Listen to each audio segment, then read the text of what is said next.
السلام عليكم ورحمة الله وبركاته. إن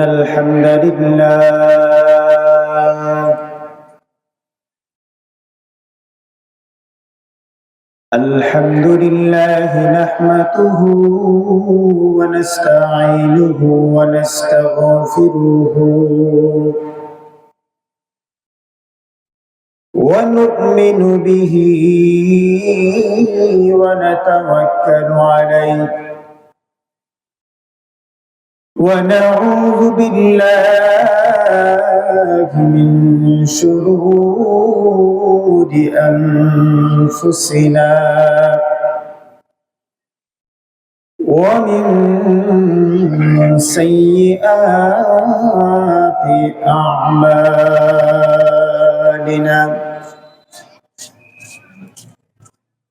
من يهده الله فلا مضل له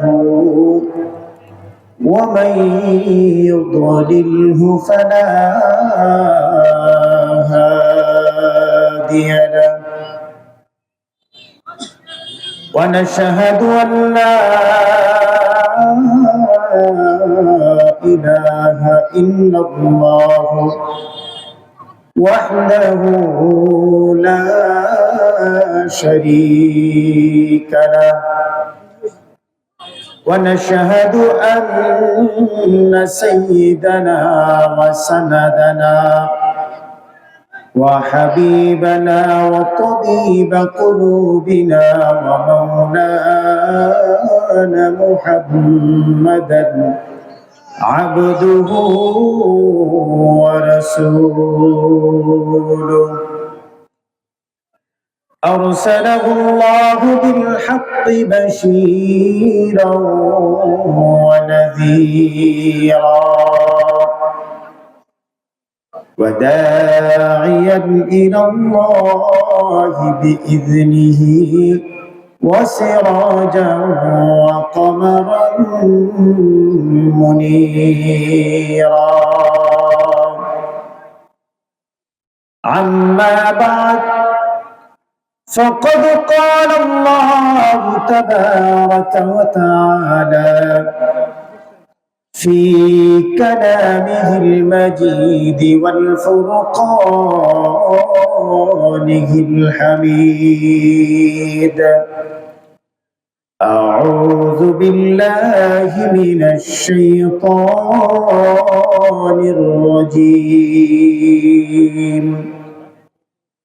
بسم الله الرحمن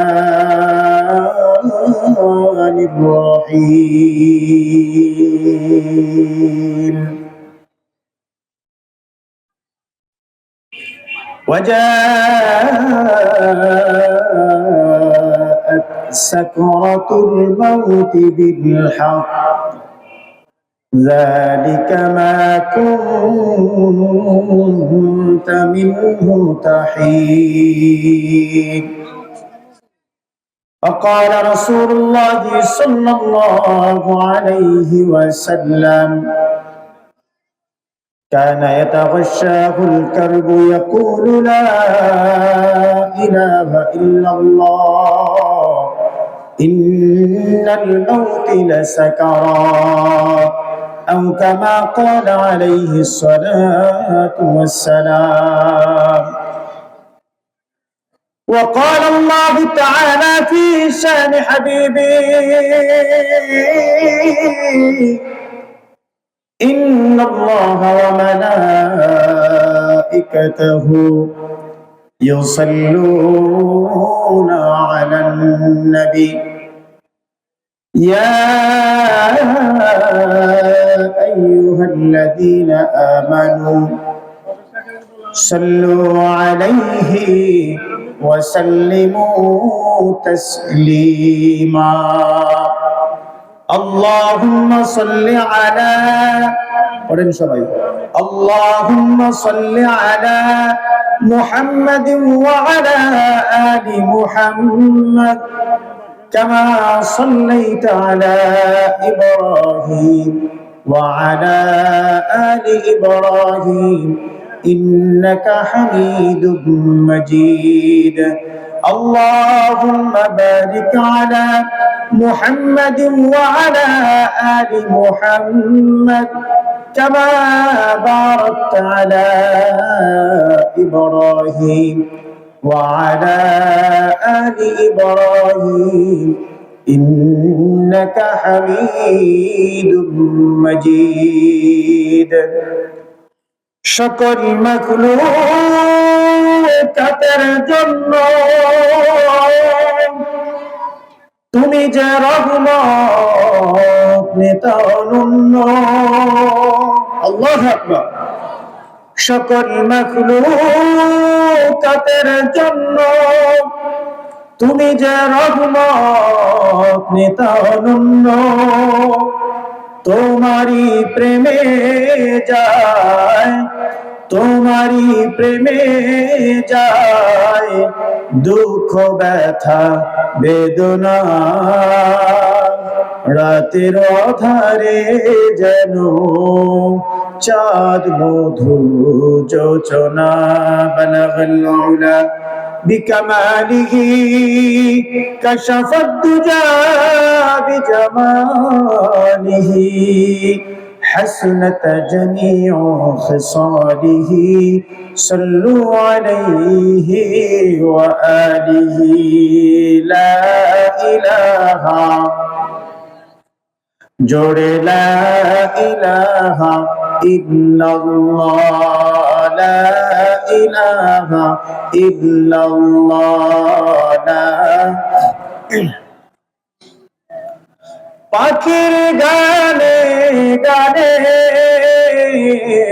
হাওয়ার টানে টানে পাখির গানে গানে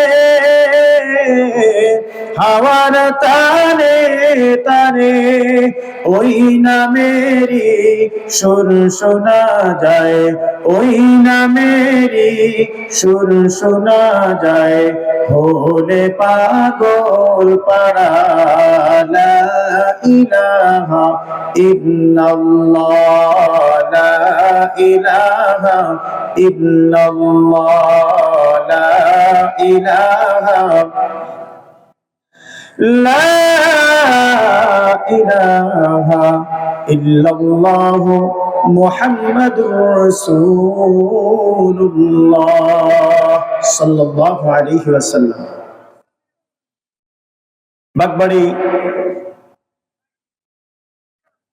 কবরস্থান হাফিজিয়া মাদ্রাসা ও ইসলামিক কিন্ডারগার্টেনের উদ্যোগে আজকের এই বিশাল তাফসীরুল কোরআন মাহফিলের সম্মানিত সভাপতি দিগার উলামায়ে কেরাম, প্রধান অতিথি, বিশেষ অতিথি, আমার সামনে উপবিষ্ট আমার পিতৃ সমতুল্য মুরব্বিয়ানে কেরাম, সমসাময়িক যুবক ভাইয়েরা, পর্দার অন্তর আড়ালে মা ফাতেমা, মা খাদিজার উত্তরসূরি, দোয়ার খনি মা ও বোনেরা, সকলকে আমার আন্তরিক সালাম। আসসালামু আলাইকুম ওয়া রাহমাতুল্লাহি ওয়া বারাকাতুহু। আল্লাহ তাআলার মেহেরবানি যে আল্লাহ রাব্বুল আলামিন আমাদেরকে এত সুন্দর একটা পরিবেশে, জান্নাতের একটা বাগানের ভিতরে অল্প কিছু সময়ের জন্য একত্রিত হয়ে বসে কোরআন এবং হাদিস থেকে কিছু মূল্যবান আলোচনা করার এবং শোনার জন্য যে মহান রব্বুল আলামিন তৌফিক দান করলেন, ওই রব্বি কারীমের দরবারে শুকরিয়া আদায় করি। সকলে একটু আওয়াজ দিয়ে জোরে সরে পড়ি আলহামদুলিল্লাহ। লক্ষ কোটি দরুদ ও সালাম মানবতার মুক্তির দিশারি সাইয়্যিদুল কাউনাইন সরকারে দো আলম আখিরি নবী রাসূল আরবি মুহাম্মদুর রাসূলুল্লাহ সাল্লাল্লাহু আলাইহি ওয়াসাল্লামের প্রতি সকলেই পড়ি সাল্লাল্লাহু আলাইহি ওয়াসাল্লাম। সম্মানিত হাজিরিন, আমি আলোচনা লম্বা না করে, বেশিক্ষণ ভূমিকা না নিয়ে আমি আমার মূল আলোচনায় যেতে চাই। তো আল্লাহ রাব্বুল আলামিন আমাদেরকে দুনিয়ার জমিনে পাঠিয়েছেন, এর পিছনে উদ্দেশ্য আছে না নাই? অবশ্যই এর পিছনে উদ্দেশ্য আছে। আল্লাহ রাব্বুল আলামিন উদ্দেশ্যটা আমাদেরকে পবিত্র কোরআনের ভিতরে তিনি স্পষ্ট ভাষায় আমাদেরকে জানিয়ে দিয়েছেন। আল্লাহ রাব্বুল আলামিন বলেন, ওয়ামা খালাকতুল জিন্না ওয়াল ইনসা ইল্লা লিয়াবুদুন। আল্লাহ রাব্বুল আলামিন বলেন, ও পৃথিবীর মানুষ, আমি আল্লাহ রাব্বুল আলামিন তোমাদেরকে এবং জিন জাতি, এই দুইটা জাতিকে আমি আল্লাহ রাব্বুল আলামিন শুধুমাত্র আমার ইবাদতের জন্য, আমার দাসত্বের জন্য, আমার গোলামির জন্য দুনিয়ার জমিনে তোমাদেরকে আমি প্রেরণ করেছি। বলেন না সুবহানাল্লাহ। আমাদের দায়িত্ব হলো দুনিয়ার জমিনে আমি আপনি আসার জন্য আল্লাহ রাব্বুল আলামিনের কাছে কোনো আবেদন করি নাই, কথা ঠিক কিনা? আমরা কেউ আবেদন করি নাই। আল্লাহ তাআলা মেহেরবানি করে, দয়া করে, ভালোবেসে আশরাফুল মাখলুকাত, সর্বশ্রেষ্ঠ একজন মানুষ হিসেবে দুনিয়ার জমিনে পাঠিয়েছেন। কিন্তু কথা হলো, দুনিয়ার জমিনে পাঠানো পর্যন্তই শেষ নয়, এইখানে নেক আমল করে এরপরে দুনিয়া থেকে বিদায় হওয়া লাগবে। কথা বলেন ঠিক কিনা? আফসোসের বিষয়, দুনিয়াতে আসলাম, দুনিয়ার সব নিয়ামত আল্লাহ তাআলার গ্রহণ করলাম, কিন্তু আমি আপনি কিন্তু আল্লাহ তাআলার যেই পরিমাণ হুকুম, যেইভাবে পালন করা দরকার, তার কোনোটাই করতে পারলাম না। অথচ দুনিয়ার জমিন থেকে যেমন আসছি, অনুরূপ ভাবে আমাদেরকে দুনিয়ার জমিন থেকে এক সময় বিদায় হওয়া লাগবে। কথা কোন ঠিক কিনা? কি বলেন? বিদায় হতে হবে না? দুনিয়া থেকে বিদায় হতে হবে। আল্লাহ রাব্বুল আলামিন নিজেই বলে দিয়েছেন, বান্দা দুনিয়ার জমিনে ক্ষমতা দেখাও না, দুনিয়ার জমিনে অহংকার করিও না, দুনিয়ার জমিনে নিজেকে বড় বেশি মনে করিও না, কারণ দুনিয়াতে তোমার ছোট্ট হায়াত দিয়ে পাঠিয়েছি। যতই তুমি অহংকার করো, ক্ষমতা দেখাও, যতই দাপট দেখাও না কেন, আল্লাহ রাব্বুল আলামিন বলেন, কুল্লু নাফসিন যায়িকাতুল মাউত। বান্দা, তুমি যেহেতু প্রাণী হিসেবে জন্মগ্রহণ করেছো, সুতরাং এক সময় না এক সময় তোমাকে দুনিয়ার জমিন থেকে আমার দিকে ফিরে আসতে হবে, তোমাকে মৃত্যুর স্বাদ গ্রহণ করতে হবে। সুম্মা ইলাইনা তুরজাউন। আর থাকার সময় নাই, আমার দিকে তোমার আবার ফিরে আসতে হবে। চিল্লায় বলেন ঠিক কিনা? মুসলমান ভাইরা আমার, আল্লাহ রাব্বুল আলামিন আমাদেরকে জানায়া দিলেন, দুনিয়ার জমিনের মানুষ তোমরা যতই অহংকার করো, যতভাবে তোমরা নিজেদেরকে জাহিরি করার চেষ্টা করো না কেন, আমি আল্লাহ রাব্বুল আলামিন যখন তোমাদেরকে ডাক দিব, এক সেকেন্ড দুনিয়ার জমিনে থাকার সময় নাই। কথা বলেন ঠিক কিনা? কি বলেন, থাকা যাবে? এক সেকেন্ড থাকা যাবে না। আল্লাহ রাব্বুল আলামিন বলেন, ওয়ালা ইয়াখিরাল্লাহু ইযা জাআ আজালুহা ওয়ালা ইয়াখিরাল্লাহু নাফসান ইযা জাআ আজালুহা। ও দুনিয়ার জমিনের মানুষ, তোমাদেরকে আমি আল্লাহ রাব্বুল আলামিন যেই পরিমাণ হায়াত দিয়েছি, যেই পরিমাণ সময় দিয়েছি, এই সময় যখন কাছে চলে আসবে, মনে রাখবা এই সময়ের এক সেকেন্ড আগেও তোমাকে নেওয়া হবে না, এক সেকেন্ড পরেও তোমাকে দুনিয়ার জমিনে থাকতে দেওয়া হবে না। কথা কোন ঠিক কিনা? ও আল্লাহর গোলাম, লক্ষ্য করে শুনুন, আল্লাহ রাব্বুল আলামিন পবিত্র কোরআনের ভিতরে তিনি স্পষ্ট করে সুন্দর ভাষায় জানায়া দিয়েছেন, কাল্লা ইযা বালাগাতিত তারাকি ওয়া কিলা মান রাক ওয়া যান্না আন্নাহুল ফিরাক ওয়ালতাফাতিস সাকু বিস-সাক ইলা রাব্বিকা ইয়াওমাইযিনিল মাসাক। জোরে সরে বলেন না আল্লাহু আকবার।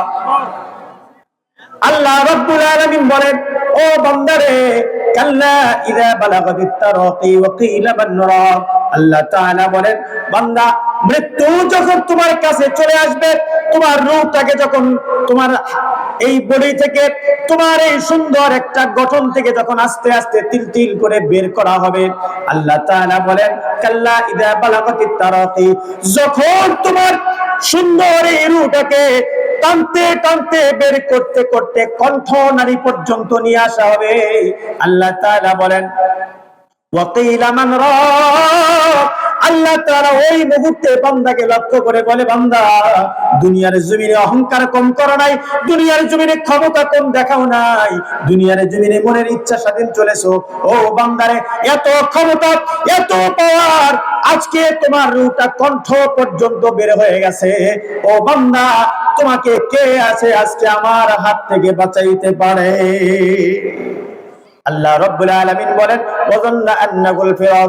ওই বান্দার কণ্ঠ পর্যন্ত যখন রূহটা চলে আসবে, বান্দা বুঝতে পারবে, হায় রে, দুনিয়ার জমিনে আর থাকতে পারবো না, দুনিয়ার জমিনে থাকার সময় শেষ, আমার শেষ বিদায় চলে আসছে। আল্লাহ রাব্বুল আলামিন পরের আয়াতে বলেন, ওয়ালতাফাতিস সাকু বিসাক। এই সময় যখন শেষ বিদায়ের সময় যখন ঘন্টা বেজে যাবে, বান্দারে তোর দুইটা পা জড়ায়া যাবে, আর সোজা করে রাখতে পারবি না। মুসলমান ভাইরারে আমার লক্ষ্য করে শুনবেন, আল্লাহ রাব্বুল আলামিন পবিত্র কোরআনের ভিতরে বলেছেন, মৃত্যু তোমাকে যখন পাকড়াও করবে, মৃত্যুর সময় তোমাকে যন্ত্রণা দিয়ে দুনিয়ার জমিন থেকে বিদায় করা হবে। আল্লাহর রাসূল সাল্লাল্লাহু আলাইহি ওয়াসাল্লাম হাদিসের ভিতরে বলেন, রাসূল যখন মৃত্যু সজ্জায়, মৃত্যুর আগে এক মুহূর্তে তিনি হলেন রাহমাতুল লিল আলামিন, तमाम বিশ্ব জাহানের নবী। এই নবীকে যখন মৃত্যুর সময় আসে, আজরাইল যখন নবী মুহাম্মদুর রাসূলুল্লাহ সাল্লাল্লাহু আলাইহি ওয়াসাল্লামের রূহটাকে কবজ করবেন, জানটাকে বের করে নেবেন, আল্লাহর নবী ওই মুহূর্তে একটা হাদিস বর্ণনা করে গিয়েছেন। আল্লাহর নবী বলেন, লা ইলাহা ইল্লাল্লাহ ইন্নাল মাউতি লাসাকারাত। আল্লাহর নবী বলেন, ও আমার উম্মত, তোমরা শোনো শোনো, আমি তোমাদেরকে বলছি, লা ইলাহা ইল্লাল্লাহ, আল্লাহ ছাড়া আর কোনো মাবুদ নাই, আল্লাহ ছাড়া আর কোনো উপাস্য নাই, আল্লাহ ছাড়া দুনিয়ার জমিনে আর কোনো উপাস্য নাই। ও আমার উম্মত, শুনে নাও, ইন্নাল মাউতি লাসাকারাত, আমি নবী বলছি, নিশ্চয় মৃত্যুর সময় বড় যন্ত্রণাদায়ক কষ্ট হয়। বলেন তো, আল্লাহর নবী যাকে সৃষ্টি না করা হলে দুনিয়ার আসমান জমিন আল্লাহ তাআলা সৃষ্টি করতেন না, যাকে বলা হয়েছে রাহমাতুল লিল আলামিন, तमाम পৃথিবীর জন্য রহমত হিসেবে তাকে পাঠানো হয়েছে, ওই নবীর মৃত্যুর সময় যদি যন্ত্রণা হয়, আমি আপনি আমাদের মৃত্যুর সময় তো এর কোনো কথাই নাই। কথা বলেন ঠিক কিনা? ও মুসলমান, আল্লাহর নবী হাদিসের ভিতরে একটা ঘোষণা দিয়ে গেছেন, দুনিয়ার জমিনের কোন মানুষ যদি মৃত্যুর এই হাত থেকে বাঁচতে চায়, বাঁচতে পারবে না। কিন্তু উম্মত শুনে নাও, তোমরা যদি দুনিয়ার জমিনে এমন যদি আশা করো যে আমি দুনিয়ার জমিনে যখন দুনিয়া থেকে বিদায় হয়ে যাব, আমার যখন মৃত্যু চলে আসবে, আমি যখন মৃত্যুর দ্বার প্রান্তে আসবো, ওই আজরাইল যখন আমার জানটাকে কবজ করবে, ওই সময় আমার এই সাকরাত যেন, মৃত্যুর এই যন্ত্রণা যেন কম হয়, কষ্ট যেন কম হয়। এই জন্য কেউ যদি এই মৃত্যুর কষ্ট থেকে বাঁচতে চাও, আল্লাহর নবীর হাদিসের ভিতরে বলছেন, তাহলে অবশ্যই অবশ্যই মনে রাখবা, কোরআনের পরিবর্তে কোরআন ছাড়া মৃত্যুর যন্ত্রণা থেকে বাঁচার কোনো উপায় নাই। কোরআন ছাড়া বাঁচার কোনো উপায় নাই। অথচ দুনিয়ার জমিনে আমরা কোরআন বাদ দিয়া যা আছে সব আমাদের মধ্যে আছে। চিল্লায় বলেন ঠিক কিনা? কি কোন কথা ঠিক না? মৃত্যুর যন্ত্রণা কেমন হবে জানেন? মৃত্যুকে যারা একবার আলিঙ্গন করেছে, মৃত্যু একবার যারা মৃত হয়ে গেছে, এখন যাদের বাবা মা মারা গেছে, এদেরকে যদি বলা হয় আবার তোমাকে দুনিয়ার জমিনে পাঠানো হবে, যাও, আবার তোমাকে মৃত্যুর পরে, দুনিয়াতে থাকার পরে আবার তোমার মৃত্যু করানো হবে, যারা মারা গেছে আর দ্বিতীয়বার মরতে চাবে না। বিশ্বাস হয় আপনাদের? হযরত ঈসা আলাইহিস সালাতু ওয়াস সালাম নাম শুনেন নাই? আল্লাহর নবীর একজন, আল্লাহ তাআলার একজন জলিলে কদর তিনি নবী ছিলেন, অত্যন্ত দামি এবং মূল্যবান একজন নবী ছিলেন। এই আল্লাহর নবী হযরত ঈসা আলাইহিস সালাতু ওয়াস সালাম, তার সময়কার একটা বর্ণনা আসছে যে ঈসা আলাইহিস সালাতু ওয়াস সালামকে আল্লাহ তাআলা একটা মুজিজা দান করেছিলেন। তিনি যে কোনো কবরের পাশে গিয়া বিইজনিল্লাহ বললেই কি হয়ে যাইতো?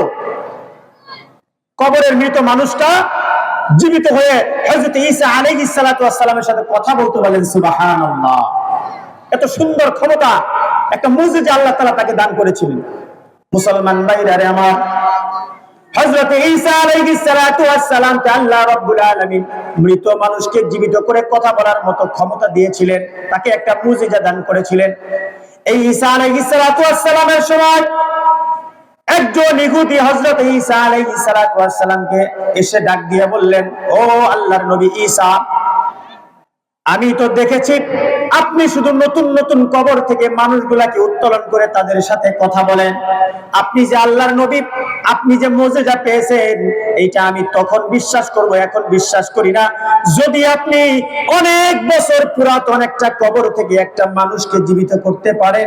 হযরত ঈসা আলাইহিস সালাতু ওয়াস সালামকে বলেন, ওই ইহুদি ডাক দিয়া বলেন, যদি পুরাতন কবর থেকে কোনো মানুষকে জীবিত করতে পারেন, তার সাথে কথা বলাইতে পারেন, আমি ইহুদি ঘোষণা দিলাম, আমি ওই মুহূর্তে কালেমা পড়ে মুসলমান হয়ে আপনাকে নবী মেনে নিব। বলেন না সুবহানাল্লাহ। মুসলমান ভাইরা রে আমার, দিলের কান দিয়ে শুনবেন। হযরত ঈসা ডাক দিয়া বললেন, ও ইহুদি, তুমি বলো কোন কবর থেকে মানুষ উঠাইতে হবে, লাশ উঠাইতে হবে, কার সাথে কথা বলা লাগবে? বর্ণনার ভিতরে আসছে, ওই ইহুদি হযরত ঈসা আলাইহিস সালাতু ওয়াস সালামকে সঙ্গে করে হাতের সাথে নিয়ে বিশাল একটা পাহাড়ের চূড়ায় উঠে, পাহাড়ের উপরে একটা সুন্দর কবর দেখা যায়, অনেক বছরের পুরনো কবর, জীর্ণ শীর্ণ কবর। এই কবরের পাশে নিয়ে দাঁড় করাইয়া ওই ইহুদি লোকটা ঈসা আলাইহিস সালাতু ওয়াস সালামকে ডাক দিয়া বলেন, ও ঈসা, এই কবরটা অনেক বছর পুরনো।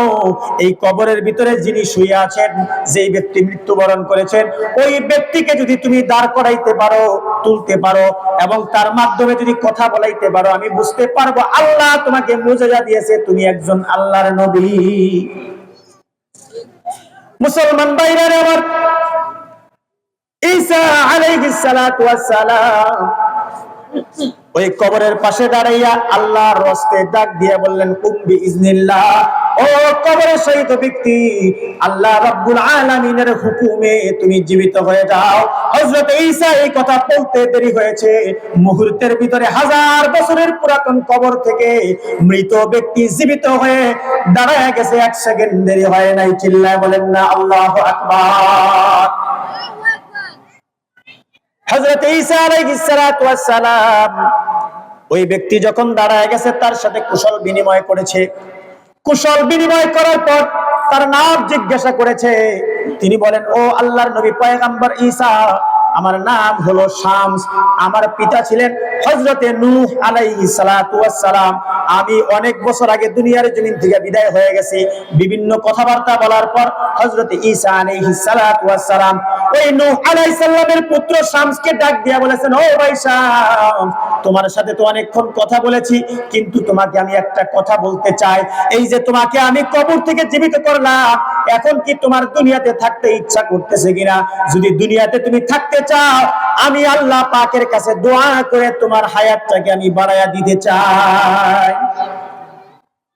ঘটনার ভিতরে পাওয়া যায়, নূহ আলাইহিস সালামের সন্তান ওই শামস ডাক দিয়া বলেন, ও ঈসা, ও আল্লাহর নবী পয়গম্বর, আমাকে যদি হায়াতটাকে বাড়ায়া দেওয়া হয়, আল্লাহর কাছে যদি সুপারিশ করে আমার হায়াতটাকে যদি বাড়ায়া দিয়ে দুনিয়ায় থাকার ব্যবস্থা করে দেন, আপনার কাছে আমার জানতে ইচ্ছা করে, যখন আমার সময় শেষ হয়ে যাবে, তখন কি আমাকে আবার আজরাইল জান কবজ করবে কিনা? কি কোন করবে না? দুনিয়াতে যারা আছে, এদের মরার সময় জান কবজ ছাড়া মরার কোন উপায় আছে? অন্য কোন সিস্টেম আছে? কথা কয় না, সিস্টেম আছে? নাই। এখন শামস ডাক দিয়ে বলছেন, ও আল্লাহর নবী পয়গম্বর ঈসা, আমি তো দুনিয়ার জমিনে থাকলাম, কিন্তু যখন দুনিয়া থেকে বিদায় হয়ে যাব, যখন আমার হায়াত শেষ হয়ে যাবে, মনে করেন 10 বছর, 20 বছর, 50 বছর, 100 বছর বাঁচলাম, এরপরেও তো আবার দুনিয়া থেকে বিদায় হওয়া লাগবে। কথা ঠিক কিনা? আমি যখন দুনিয়া থেকে চলে যাব, তখনও কি আমাকে কি করা হবে? আবার আজরাইল আসবে, আবার আমার জানটাকে কবজ করে নিয়ে যাবে? ঈসা আলাইহিস সালাতু ওয়াস সালাম বললেন, ভাই, অবশ্যই কবজ করবে, এর কোনো বিকল্প নাই। সম্মানিত হাজিরিন, যখন এই কথা বলেছে, শামস উত্তর দিয়েছে, ও আল্লাহর নবী পয়গম্বর ঈসা, দুনিয়ার জমিনে আমি থাকতে পারি একটা শর্তে, যদি আজরাইল আর কোনোদিন আমার কাছে না আসে, আর যদি দুনিয়ার জমিনে থাকার পর 5 বছর 10 বছর 50 বছর পরে আবার যদি আজরাইল আমার জানটা কবজ করতে আসে, ও আল্লাহর নবী পয়গম্বর ঈসা, তাহলে এই দুনিয়ার জমিনে আমি আর থাকতে চাই না, আমি এর চাইতে কবরের ভিতরেই ভালো আছি। হযরত ঈসা ডাক দিয়া বললেন, ও ভাই সাহেব, দুনিয়ার জমিনে মানুষ তো দুনিয়াতে থাকতে চায়, দুনিয়ায় আরো বেশি দিন বেঁচে থাকতে চায়, তুমি দুনিয়ায় আসার সুযোগ পাওয়ার পর কেন আর দুনিয়ার জমিনে থাকতে চাও না? আজরাইলকে কেন ভয় পাও? মৃত্যুকে তুমি কেন ভয় পাও? ওই শামস ডাক দিয়া বলছেন, ও আল্লাহর নবী পয়গম্বর ঈসা রে, আমি এই জন্য আজরাইলকে ভয় পাই, কারণ আজরাইল একবার আমার রূহটাকে কবজ করেছে। জান কবজ করার সময় কি পরিমাণ সাকরাত হয়, কি পরিমাণ যন্ত্রণা হয়, কি পরিমাণ কষ্ট হয়, কি পরিমাণ যন্ত্রণা সহ্য করতে হয়, আমি যেহেতু মৃত্যুবরণ একবার করেছি, আমার চাইতে ভালো তুমি জানো না। সুতরাং যে কষ্ট আমি পাইছি, ও আল্লাহর নবী ঈসা, আমি আর দ্বিতীয়বার আজরাইলের কাছে ধরা দিতে চাই না। ও মুসলমান বাবাজিরা আমার, এই জন্য বলি, মৃত্যু আমাদের সবার কাছে আছে না নাই? ঠিক নিকটে আছে না নাই? মৃত্যু একদিন বরণ করতে হবে। মৃত্যুর সাকরাত থেকে যদি বাঁচতে চান, মৃত্যুর যন্ত্রণা থেকে যদি বাঁচতে চান, আল্লাহর নবী সাল্লাল্লাহু আলাইহি ওয়াসাল্লাম বলেন, ও দুনিয়ার জমিনের উম্মত, মৃত্যুর হাত থেকে যদি বাঁচতে চাও, অবশ্যই মনে রাখবা, কোরআনের কোনো বিকল্প নাই। কোরআনের সাথে সম্পর্ক রাখা, কোরআনের পথে থাকা, কোরআনের মতে থাকা, কোরআনের সাথে জীবনটা লাগায়া দেওয়া ছাড়া আর কোনো উপায় নাই। কোরআনের সাথে কি করতে হবে? জীবনটাকে লাগায়া দিতে হবে। কিতাবের ভিতরে আসছে, একটা মানুষের যখন এই মৃত্যু যন্ত্রণা শুরু হয়ে যাবে, সাকরাত যখন শুরু হয়ে যাবে, ওই লোকটা বারবার শুধু আসমানের দিকে তাকাইতে থাকবে। হাদিসের ভিতরে আসছে, আল্লাহর নবী বলেন, একটা মানুষের হায়াত যখন শেষ হয়ে যায়, আমরা কাপড় কাচার পরে কাপড়টা পানি দিয়ে ধোয়ার পর কাপড়ের পানিটা পরিষ্কার করার জন্য, কাপড় থেকে পানি ফালানোর জন্য কাপড়টাকে এইরকম ভাবে 2 হাত দিয়ে চিপ দেই কি দেই না? কি কোন দেই কি দেই না? চিপতে চিপতে দেখবেন এমন এক পর্যায়ে হয় যে চিপার চোটে কাপড়ের সুতা পর্যন্ত একটু শব্দ করে। কথা কান ঠিক কিনা? কিরকম করে না? তারপরেও কিন্তু মানুষ চিপা বাদ দেয় না। কথা কান ঠিক কিনা? পানি বের করার জন্য। হাদিসের ভিতরে আসছে, মানুষের যখন মৃত্যুর শয্যা, মৃত্যু যখন চলে আসে, ফেরেশতারা এই মানুষগুলোকে এইরকম কাপড়ের মতো করে চিপতে থাকে তার রূহটা বের করার জন্য। বলেন না নাউজুবিল্লাহ? এত কষ্ট হয়, এত যন্ত্রণা হয়। বলা হয়েছে যে মৃত্যু যখন আসে, 500 আল্লাহর ফেরেশতা, 500 ফেরেশতা এসে ওই মৃত্যু পথযাত্রী ব্যক্তিটাকে এরকম হাত দিয়ে চেপে ধরে। মুসলমান বাবাজিরা আমার, ওই ব্যক্তি তখন ডাক দিয়া বলে, তোমরা কে গো? আমাকে ছেড়ে দাও, আমার ছেড়ে দাও। ওই আল্লাহর কসম করে বলি, দুনিয়ার জমিনে আমার যত সম্পদ আছে, টাকা পয়সা ধন দৌলত যা কিছু আছে, সব তোমাদেরকে দিয়ে দিব। তারপরে এই যন্ত্রণা, এই চাপ আমি সহ্য করতে পারতেছি না, দয়া করে আমাকে ছেড়ে দাও, আমার চাপটা কমায়া দাও। আল্লাহর নবী বলেন, যখন হায়াত শেষ হয়ে যাবে, মৃত্যু যখন শুরু হয়ে যাবে, ওই সময় আর তাকে ছেড়ে দেওয়া হবে না। মুসলমান বাবাজিরা আমার, ওই মৃত্যু যন্ত্রণা থেকে যদি একটু লাঘব পেতে চান, ওই মৃত্যু যন্ত্রণা থেকে যদি একটু বাঁচতে চান, আল্লাহর নবী বলেন, তাহলে ও আমার উম্মত, তুমি নিজে কোরআন পড়ো এবং তোমার সন্তানদেরকে কোরআনের শিক্ষায় শিক্ষিত করো। কি করা লাগবে ভাই? কোরআনের শিক্ষায় শিক্ষিত করা লাগবে। লাভ কি হবে? লাভ এইটুকু হবে, আল্লাহর নবী যেহেতু কোরআনের শিক্ষায় শিক্ষিত হতে বলছেন, লাভ কি হবে? মৃত ব্যক্তি যখন, আজরাইল যখন তার রূহটা বের করা শুরু করে দিবে, তার যখন সাকরাত শুরু হয়ে যাবে, যন্ত্রণা কষ্ট সহ্য হবে না, মানুষ যখন এপাশ ওপাশ করতে থাকবে, শুধু এদিক সেদিক তাকাইতে থাকবে, ইতস্ত বিক্ষিপ্ত হয়ে যাবে, মনটা উদাস হয়ে যাবে, ওই অবস্থায় আল্লাহ রাসূল সাল্লাল্লাহু আলাইহি সাল্লাম বলছেন, হাদিসের ভিতরে আসছে, ওই অবস্থায় ওই মানুষটার সামনে যদি কোরআন তেলাওয়াত করা হয়, আল্লাহ তাআলা কোরআনের মর্যাদার খাতিরে ওই মানুষটার মৃত্যুর যন্ত্রণা কিছুটা কমায়া দেয়। বলেন সুবহানাল্লাহ। মুসলমান বাপজিরা আমার,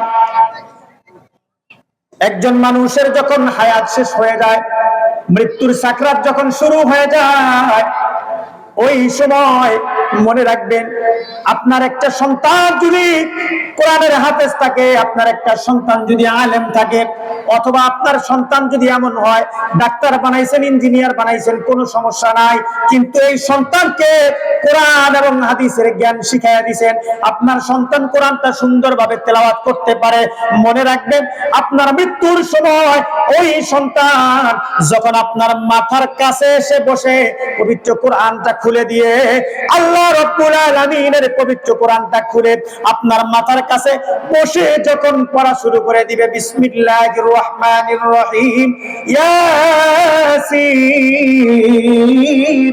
ওয়াল কুরআনিল হাকীম। হাদিসের ভিতরে আসছে আপনার সন্তান যখন আপনার মাথার কাছে বসে যখন ইয়াসিন সূরা তেলাওয়াত করা শুরু করে দিবে, আমার আল্লাহ রাব্বুল আলামিন ফেরেশতাদেরকে ডাক দিয়ে বলবেন, ও ফেরেশতারা, তোদের কানে কি আমার পবিত্র কোরআনের সূরা ইয়াসিনের তেলাওয়াত পৌঁছায় নাই? তোরা কি আমার বান্দার তেলাওয়াত শুনতে পারোস নাই? তোদের কান পর্যন্ত কি আমার তেলাওয়াত যায় নাই? আমার কোরআনের আওয়াজ কি তোদের কান পর্যন্ত যায় নাই?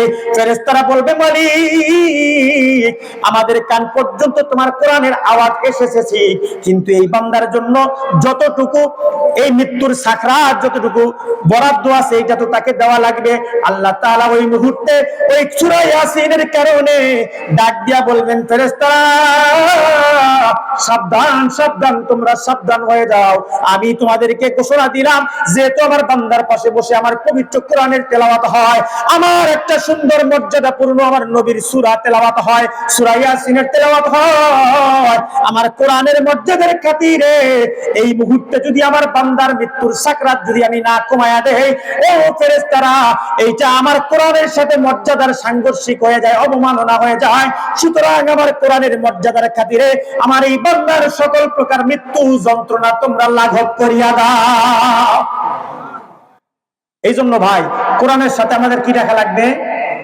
আরে কথা কয় না, কি রাখা লাগবে? সম্পর্ক রাখা লাগবে। নিজে কোরআন পড়তে হবে, সন্তানদেরকে কোরআন শিখাইতে হবে। কথা কন ঠিক কিনা? বর্তমানে আমাদের হালত এমন যে আমরা ডাক্তার বানাবো, ইঞ্জিনিয়ার বানাবো, ব্যারিস্টার বানাবো, ফজরের নামাজের সময় হয়, সন্তানকে নিয়ে নামাজে যাওয়া বাদ দিয়া তারে নিয়ে আমরা ভুয়াপুরের দিকে রওনা হয়ে যাই, কখন ভুয়া পৌঁছাইতে পারি, কখন সন্তানকে প্রাইভেট পড়াইতে পারি। কথা কন ঠিক কিনা? কারণ কথা ঠিক না? এই হলো আমাদের হালত। আপনি আশা করেন কিভাবে আপনার সন্তানকে দুনিয়ার জাগতিক শিক্ষা দিয়া, দুনিয়ার শিক্ষায় শিক্ষিত করে ওই সন্তান আপনার বৃদ্ধ বয়সে আপনাকে বৃদ্ধাশ্রমে না নিয়ে আপনার ঘরের ভিতরে আপনারে কোলে করে আপনাকে যত্ন সহকারে লালন পালন করবে, এই আশা আপনি করেন কিভাবে যদি ওই সন্তানের ভিতরে কোরআন হাদিসের জ্ঞান না থাকে? কথা বলেন ঠিক কিনা? সম্মানিত হাজরিন, আলোচনা লম্বা করব না, শেষের দিকে আলোচনা শেষ টানছি। একটা জিনিস মনে রাখবেন, বাংলাদেশে যতগুলা বৃদ্ধাশ্রম আছে, বৃদ্ধাশ্রম বুঝেন তো? কি কর বৃদ্ধাশ্রম বুঝেন তো? এই যতগুলা বৃদ্ধাশ্রম আছে আপনি নিজে গিয়া ব্যাখ্যা করে আসেন, নিজে গিয়া সুন্দর করে দেখে আসেন। ওই জায়গায় একটা মাদ্রাসার ছাত্র, একটা আলেম, একটা কোরআনের হাফেজের কোন সন্তানের বাবা মা ওই বৃদ্ধাশ্রমে পাওয়া যাবে না। আপনি নিজে দেখে আসেন। ওই জায়গায় যারা আছে, ওই বৃদ্ধাশ্রমে যে সমস্ত বাবা মায়েরা আছে, সবাই কারো সন্তান ইঞ্জিনিয়ার, কারো সন্তান ডাক্তার, কারো সন্তান ব্যারিস্টার, কারো সন্তান জজ হয়েছে, কারো সন্তান সরকারি উচ্চ পদস্থ কর্মকর্তা, তাদের বিলাসবহুল বাড়ি, ডুপ্লেক্স বাড়ি আছে, বিশাল বড় বড় ফ্ল্যাট, কিন্তু ওই ফ্ল্যাটের ভিতরে তাদের বৃদ্ধ বাবা মায়ের কোনো স্থান নাই। কথা কারণ ঠিক কিনা? এজন্য সম্মানিত হাজিরিন, মনে রাখবেন, আপনাকে কি করতে হবে? যদি বৃদ্ধ বয়সে বৃদ্ধাশ্রমে যাইতে না চান, কিয়ামতের সময় ওই মৃত্যুর সময় যদি মৃত্যুর যন্ত্রণা থেকে বাঁচতে চান, তাহলে অবশ্যই অবশ্যই আপনার সন্তানকে কোরআনের শিক্ষা তার ভিতরে দেওয়া লাগবে। কথা কোন ঠিক কিনা? আপনি যখন মৃত্যুবরণ করবেন, হাদিসের ভিতরে আসছে, আল্লাহর নবী বলেন যে একজন মানুষ যখন মারা যায়, মারা যাওয়ার পর ওই মানুষটার রূহটা ওই মানুষের আশেপাশেই থাকে, একটা ফেরেশতার হাতের ভিতরে থাকে, ওই ফেরেশতারা হাতের ভিতরে রূহটা নিয়ে ওই মৃত ব্যক্তির পাশে বসে থাকে। হাদিসের ভিতরে আসছে, মৃত ব্যক্তি সব বুঝতে পারে, সব দেখতে পারে। আমার সন্তান আমার সাথে কেমন করতেছে, কিভাবে কান্নাকাটি করতেছে, আমার কন্যা কেমন করে, আমার স্ত্রী কিভাবে কান্না করে, আমার ছেলে কিভাবে কান্না করে, সব বুঝতে পারে। কিন্তু ওই মাইয়ের কারোর সাথে কোনো কথা বলতে পারে না। আল্লাহর নবী বলেন, ও দুনিয়ার জমিনের মানুষ, তোমরা শোনো, একটা মানুষ যখন মারা যায়, যখন তাকে খাটিয়ার মধ্যে বসায় দিয়া যখন তোমরা কি করো, জানাজার জন্য তৈরি হয়ে যাও, প্রত্যেকটা মাইয়ের এই সময় আশা করে, আহারে আমার সন্তানকে হাজার হাজার লক্ষ লক্ষ টাকা খরচ করে আমি এত পড়াশোনা করাইলাম, জজ বানাইলাম, ব্যারিস্টার বানাইলাম, উচ্চ পদস্থ কর্মকর্তা বানাইলাম, আজকে আমার শেষ বিদায়ের সময় আমার জানাজা যদি আমার সন্তান পড়তে পারতো কতই না ভালো হতো। ওই মাইয়েত ব্যক্তিটা আশা করতে থাকে, কিন্তু আপনার সন্তান যখন জজ থাকে, ব্যারিস্টার থাকে, কোরআনের কোনো জ্ঞান নাই, কোরআন পড়তে পারে না, জানাজা পড়াইতে পারে না, যখন মসজিদের ইমাম সাহেবকে ডাক দেয়, হুজুর আমার বাবার জানাজাটা পড়াইয়া দেন, আমার বাবা তো আমাকে ব্যারিস্টার বানাইছে, অনেক বড় কর্মকর্তা বানাইছে, কিন্তু মাগার দুনিয়ার জমিনের ব্যারিস্টার, আমি কিয়ামতের ময়দানের জন্য ব্যারিস্টার হতে পারি নাই। কথা কোন ঠিক কিনা? দুনিয়ার জমিনের ব্যারিস্টার, কিয়ামতের ময়দানের ব্যারিস্টার বানাই নাই। সুতরাং ওই সন্তান আপনার জানাজাও করতে পারবে না, আপনি ওই সময় আফসোস করবেন ভাই। এই জন্য সময় এখনো আছে, যাদের ছেলে বড় হয়ে গেছে পড়াইতে পারেন নাই, অন্তত নাতি নাতনি তো আছে। কথা কোন ঠিক কিনা? কি কোন আছে না? আরে আপনার নাতি, আপনি দাদা, আপনার নাতিটা মাদ্রাসায় দেন না, কোরআনের জ্ঞানটা শিখেন না, অন্তত আপনার যখন মৃত্যুর সাকরাত হবে, এই নাতি, ছোট বয়সের নাতিও দেখবেন দৌড়াইয়া গিয়ে আপনার পাশে বসে পবিত্র কোরআনটা খুলে দিয়ে সূরা ইয়াসিন তেলাওয়াত করবে। চিল্লায় বলেন ঠিক কিনা? সম্মানিত হাজরিন, আল্লাহ তাআলা আমাদের সকলকে ইসলামের সঠিক জ্ঞান, সঠিক বুঝ পরিপূর্ণ দান করুন এবং কোরআনের সাথে সবসময় আমাদেরকে থাকার তৌফিক দান করুন। কথা বলেন ঠিক কিনা? কি বলেন? কোরআনের পক্ষে আছেন না সবাই? কে কে কোরআনের পক্ষে আছেন দুইটা হাত আল্লাহকে দেখায় দেন। নারে তাকবীর, নারে তাকবীর, নারে তাকবীর। কোরআন হাদিস যেখানে, আলেম ওলামা যেখানে, নারে তাকবীর। মাশাআল্লাহ। আল্লাহ তাআলা আমাদের সকলকে দ্বীনের জন্য, ইসলামের জন্য কোরআনের পথ, কোরআনের মত, কোরআন ছাড়া আর কোন অন্য জিনিসে আমাদের যাওয়ার সুযোগ, কি বলেন, আছে? আরে কথা কয় না, আছে? ইসলাম ছাড়া, কোরআন ছাড়া অন্য কোন লাইনে যাওয়ার কোনো উপায় নাই। আল্লাহ তাআলা আমাদের সকলকে সব সময় কোরআনের পক্ষে, কোরআনের মতে, কোরআনের দলে থাকার তৌফিক দান করুন। সকলে বলি আল্লাহুম্মা আমিন। মনে রাখবেন সম্মানিত হাজরিন, কিয়ামতের ময়দানে, আমি আলোচনা শেষ করছি, এই মৃত্যুর পরে কবরে কয়টা প্রশ্ন হয়? কথা বলেন, কয়টা প্রশ্ন হয়? তিনটা প্রশ্ন। একটু মনে রাখবেন, শুধু আমরা পড়ছি মান রব্বুকা, মান দীনুকা, ওমান ইসলামুকা। কি কয় আপনার? কি কয়? ওমান নাবিয়ুকা, তোমার রব কে, তোমার নবী কে, তোমার ইসলাম কি? আমরা তো শুধু এইভাবেই জানি। কথা বলেন ঠিক কিনা? একটু গভীর মনোযোগ দিয়ে চিন্তা করবেন। এক নাম্বার প্রশ্ন, মান রব্বুকা, তোমার রব কে। নামাজের কথা হবে না, রোজার কথা হবে না, ইসলামের কোন কথা হবে, অন্য কোন আলোচনা নাই। সর্বপ্রথম যে উত্তর তোমাকে আমাকে দিতে হবে, এক নাম্বার, মান রব্বুকা, তোমার রব কে ছিল। তুমি যদি বলো আল্লাহ, তোমার ব্যাকগ্রাউন্ড দেখা হবে, দুনিয়ার জমিনে তুমি আল্লাহ বলেছো, অথচ আল্লাহর কোন কাজটা তুমি করছো। আমার রব যদি আল্লাহ হয়, হুকুম মানতে হবে কার? বিধান মানতে হবে কার? আইন মানতে হবে কার? কথা কয় না, কার? সব আল্লাহর। কথা কোন ঠিক কিনা? মুখে বললাম রব আল্লাহ, কাজের মধ্যে নাই। আল্লাহ তাআলা বলবে এই বান্দা ও প্রতারক হয়ে গেছে, লাগা গুর্জ দিয়া বাড়ি। কথা কোন ঠিক কিনা?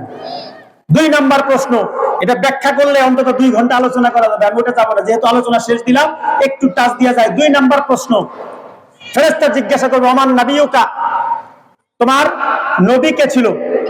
কি বলেন? জিজ্ঞাসা করবে না? 2 নাম্বার প্রশ্ন হবে আমার দীনুকা, তোমার দিন কি ছিল। অর্থাৎ দিন অর্থ হলো দল, তোমার কোন দল ছিল, দুনিয়াতে তুমি কোন দলে ছিলা, দুনিয়াতে কোন দল করছো, কোন দলে তুমি ছিলা।